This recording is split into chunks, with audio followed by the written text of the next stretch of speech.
Bonjour, bonjour. Je suis la servante de Nita.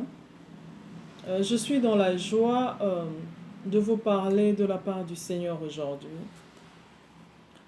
Merci beaucoup en tout cas pour ceux qui nous suivent et aussi pour ceux qui sont en train de partager ce message pour que la voix du Seigneur soit écoutée. Nous allons prier. Merci Père de gloire, merci Seigneur Jésus pour ta grâce, merci pour ta bonté éternelle des armées, merci pour ta joie, merci pour ta parole, pour tout ce que tu feras aujourd'hui. Seigneur Jésus, nous remettons tout entre vos mains. Éternel, tu es glorieux, je sais que ton message, Seigneur, est glorieux, tout ce que tu fais est glorieux. Que la gloire du Seigneur, alléluia, descende sur nous au nom de Jésus. Amen. En tout cas, bien-aimés dans le Seigneur, nous sommes là encore aujourd'hui pour vous parler de la part du Seigneur. Aujourd'hui, notre sujet, c'est Jésus est à la porte. Nous allons lire dans Apocalypse 22, verset 7. Et voici, je viens bientôt. Heureux, celui qui garde les paroles de la prophétie de ces livres. C'est juste simple ce que nous allons dire aujourd'hui. Nous allons parler du sujet qui est Jésus est à la porte. Suite à ce que le Seigneur nous avait montré, c'est pourquoi nous avons choisi de vous parler de Apocalypse 22. Bien-aimés dans le Seigneur, nous voulons que tout le monde puisse comprendre quelque chose. Que dans ce monde, nous sommes de pèlerins. Chacun de nous est pèlerin. Si le Seigneur tarde encore, il y a la mort. Et même s'il n'y a pas la mort, l'enlèvement est là. Nous devons comprendre que tout ce que le Seigneur dit dans sa parole, c'est la vérité. Il n'y a pas de mensonge dans ce que le Seigneur dit. Tout ce qu'il dit est vrai. Et c'est pourquoi aujourd'hui, nous venons encourager les enfants de Dieu et nous venons aussi encourager ceux qui ne connaissent pas encore le Seigneur. Nous devons comprendre que la vie que nous avons nous est donnée par le Seigneur. Et à n'importe quel moment, le Seigneur peut le reprendre. Parce que c'est lui qui décide de tout. C'est lui qui décide pour notre vie. Il décide si nous devons continuer à vivre ou pas. Bien-aimés dans le Seigneur, nous devons comprendre que la parole de Dieu, la prophétie dans la parole, la prophétie qui est la parole de Dieu, ne passera jamais. Tout ce que le Seigneur a dit s'accomplira. Quand le Seigneur dit « je reviens », il revient.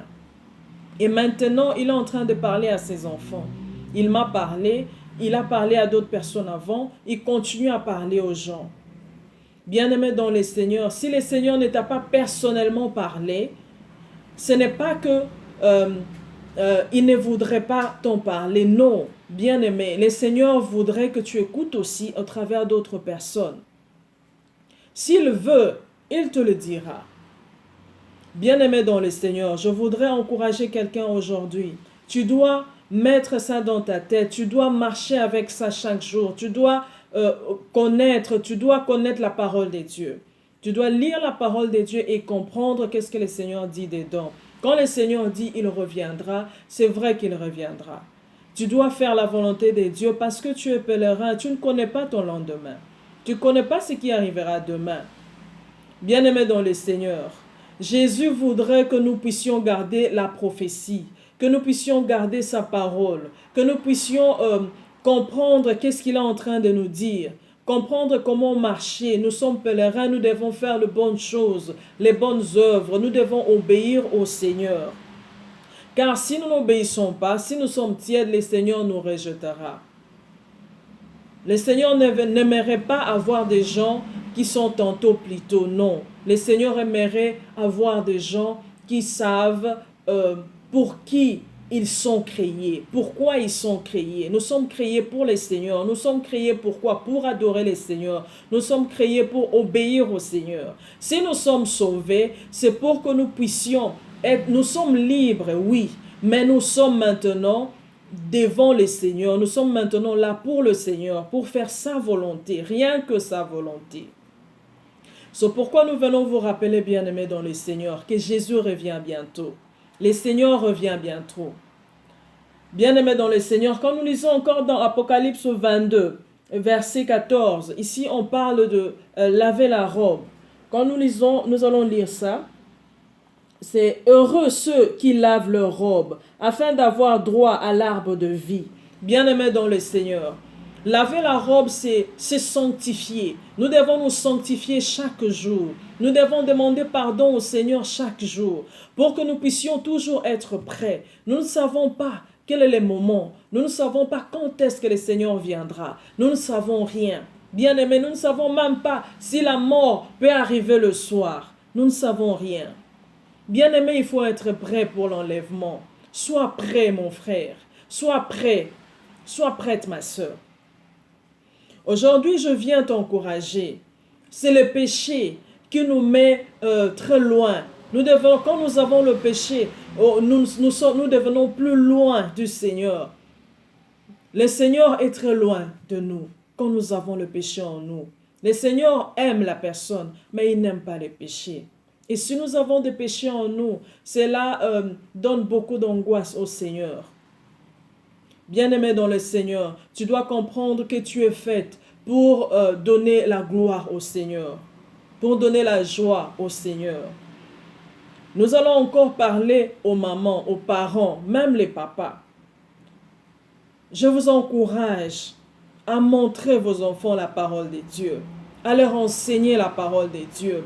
Car les enfants viennent à l'église, ils ne savent pas comment se tenir à l'église. Les enfants viennent à l'église, ils ne savent pas pourquoi ils viennent à l'église. Nous devons montrer aux enfants pourquoi nous venons à l'église. Bien-aimés, il n'y a pas de cadeau meilleur. Tu peux acheter des maisons pour tes enfants, tu peux acheter des cadeaux, d'autres cadeaux pour tes enfants. Mais bien-aimés dans le Seigneur, montrer à l'enfant Jésus, montrer à l'enfant la parole de Dieu, montrer à l'enfant comment se tenir devant la prière, comment se tenir dans la maison de Dieu. Tout ça, c'est important. L'enfant doit connaître ces choses. L'enfant doit avoir des bases. Et le Seigneur complétera le reste lui-même. Bien-aimés dans le Seigneur, c'est un conseil pour tous les parents. Nous devons montrer à nos enfants la parole de Dieu, le chemin de Dieu, le chemin d'éternité. C'est ce qui est important. Beaucoup de gens sont en train d'investir pour ce qui passera. Beaucoup de gens sont en train d'investir pour les enfants. C'est vrai, l'enfant aime ceci. L'enfant, tu accompagnes l'enfant là-bas. Par-ci, par-là, c'est bon pour l'enfant, mais c'est pour ici, ce n'est pas pour le ciel, bien-aimé. Tu es en train de préparer l'enfant pour ce qui est d'ici bas, mais pas pour ce qui est du ciel, bien-aimé. Le ciel est très important. C'est pourquoi nous devons comprendre ces choses et enseigner cela à nos enfants. C'est ça, c'est ce que nous allons laisser à nos enfants. Bien-aimés dans le Seigneur, je veux maintenant vous raconter ce que le Seigneur m'a montré. Je suis allé en Belgique, j'étais en Belgique et pendant la prière, je suis allé dans une église, j'ai salué en passant le pasteur Nico. Pendant la prière, nous étions en train de prier et je vois du coup quelqu'un se présenter devant moi. Il avait une robe et il était là devant moi, il me regardait. Et pendant qu'il me regardait, j'étais aussi en train de le regarder, mais il n'a rien dit en tout cas. La personne n'a rien dit. Et pendant que je regardais, j'écoute la voix parce que il y a des fois où quand le Seigneur me parle, il ne parle pas, il n'ouvre pas la bouche et du coup, j'ai tout en moi. Mais cette fois-ci, c'était pas ça. Cette fois-ci, je le regardais et je voyais qu'il ne parlait pas, il me regardait et puis j'écoutais vraiment la voix. J'écoutais la voix, c'était vraiment une grande voix et j'écoutais. La voix disait ceci: Jésus est à la porte. Jésus est à la porte. Les pieds de Jésus est à la porte. On a dit ça 2 fois. Donc, Jésus est à la porte. Les pieds de Jésus sont à la porte. Donc, c'est ça, c'est ce que j'avais écouté. Et du coup, l'atmosphère a changé. J'ai vu que j'étais devant la porte, il y avait une porte et il y avait la véranda. La véranda était carrée, c'était pas trop grand. Et puis, il y avait quelqu'un qui s'est tenu un peu à droite. Il était là. Et puis, il me regardait. Moi, j'étais là, un peu à gauche. Et j'étais en train de planter le pot de fleurs au sol. J'étais en train de planter. Pendant que j'ai planté, j'étais en train d'imaginer déjà comment est-ce que je veux commencer à arroser la fleur chaque jour. J'étais en train de penser à cela. Et la personne me regardait, il me regardait. Et ça, on ne m'a pas dit. Comme je vous ai dit il y a 2 fois où directement on vous dit, et j'ai compris directement que la personne qui était devant la porte, c'était Jésus. Donc, c'est pourquoi mon message d'aujourd'hui est intitulé Jésus est à la porte. Je voudrais rappeler à quelqu'un aujourd'hui, nous devons comprendre que Jésus est déjà à la porte. Nous devons faire tout pour entrer au ciel. Nous devons faire tout pour ne pas rater le ciel. Bien-aimé dans le Seigneur, s'il y a des choses qui te retiennent encore, s'il y a des péchés qui te retiennent encore, bien-aimé dans le Seigneur, cherche le Seigneur, demande pardon. Il est là pour toi. Il va te pardonner. Demande pardon à Dieu. Sanctifie ta vie. Sanctifie ta vie, que le Seigneur te sanctifie. Le Seigneur est là pour nous. Il a besoin de nous. Il a besoin que chacun de nous hérite les ciels. C'est pourquoi il est allé pour arranger une place pour toi et moi, bien-aimés dans le Seigneur. On ne doit pas rater ce jour-là. Le jour de l'enlèvement viendra bientôt. Jésus viendra. Il viendra. Il est déjà à la porte. Je viens pour sonner l'alarme. Bien-aimé dans le Seigneur, Jésus est à la porte. Fais un effort pour obéir au Seigneur. Il ne faut pas seulement prier, mais il faut obéir à la parole de Dieu. C'est ce qui est trop important, obéir à la parole de Dieu. Ce ne sont pas des sacrifices, ce ne sont pas des prières, des tonnes de prières que nous donnons au Seigneur. Ce ne sont pas de tonnes d'adoration que nous donnons au Seigneur. D'ailleurs, quand nous élevons nos mains devant le Seigneur, quand nous sommes sales, quand nous sommes sales, nous sentons mauvais. Nos prières ne peuvent pas aller. Nos prières ne peuvent pas arriver là où il faut que ça arrive. C'est pourquoi nous devons être propres. Et quand nous sommes propres devant le Seigneur, quand nous allons élever nos mains devant le Seigneur, prier, ou encore nous allons faire n'importe quel sacrifice au Seigneur, cela sera agréé. Bien-aimés dans le Seigneur, merci beaucoup. Je sais que le Seigneur nous aidera, nous tous. Bien-aimés dans le Seigneur, personne n'est exempté à ces choses. Nous sommes tous en train de suivre le chemin de Dieu. C'est pourquoi c'est un conseil aussi pour tous ceux qui sont en train d'apporter la bonne nouvelle. Bien-aimés dans le Seigneur, donne la bonne nouvelle avec amour. Proclame la bonne nouvelle avec amour, car le Seigneur lui-même, il a laissé la possibilité à quelqu'un de le suivre ou pas. Si quelqu'un ne veut pas suivre le Seigneur, tu n'es pas là pour le forcer. Nous ne sommes pas là pour forcer les gens, mais nous sommes là pour présenter la parole de Dieu, présenter l'amour de Dieu. Et par cet amour, le Seigneur touchera les cœurs des gens et les gens reviendront au Seigneur. C'est ça notre travail. Notre travail est de parler aux gens avec amour, de leur montrer l'amour de Dieu. C'est ça notre travail. Bien-aimé dans le Seigneur, ne sois pas fatigué là où tu es. Je sais qu'il y a beaucoup de problèmes qui t'ont accablé, mais oublie ces problèmes-là. Sache que le Seigneur va résoudre ces problèmes.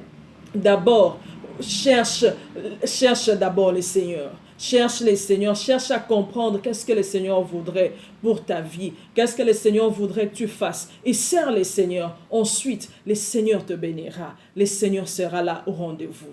Merci beaucoup en tout cas. Que le Seigneur vous bénisse. Que le Seigneur vous bénisse abondamment. Partagez ce message. C'est pour la gloire du Seigneur. Merci beaucoup. Amen.